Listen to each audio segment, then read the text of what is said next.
எல்லாரையும் நாங்க உங்கள்கிட்ட ஒரு கேள்வி கேட்க. கேளு கேளு. எந்த மொமெண்ட்ல நீ தலைவர் ஃபேனா மாத்தீங்க? ஏதாவது ஒரு மொமெண்ட் இருக்கும்ல, இந்த படம் பார்த்ததுக்கு அப்புறம் இல்ல இதுக்கு அப்புறம்? நான் அதான் சொன்னேன், நான் வந்து பயங்கரமான டிவி பைத்தியம். ஸோ டிவியில தான் எல்லாமே பார்ப்பேன் சின்ன வயசுல. தேட்டருக்கு அதான் இந்த கவுண்டரை வந்து இன்னைக்கு நான் இங்க ரிக்கிக்கு போட்டேன்.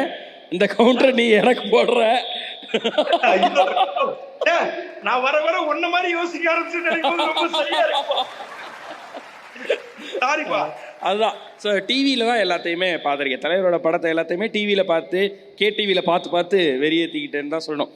ஏன்னா ஆனால் ஃபேமிலி ஃபுல்லாக வந்து அக்கா சுமி அக்காலாம் எல்லாருமே வந்து பயங்கரமான சூப்பர் ஸ்டார் ஃபேன். அவங்க தான் எனக்கு இந்த காந்தின்னு பேர் வச்சாங்கல்ல, அதனால்.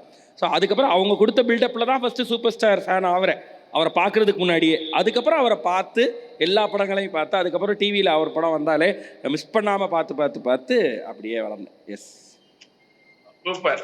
இப்போ வரைக்குமே எப்போ தெரியுமா ஃபேனாக வெளிப்படுவோம்?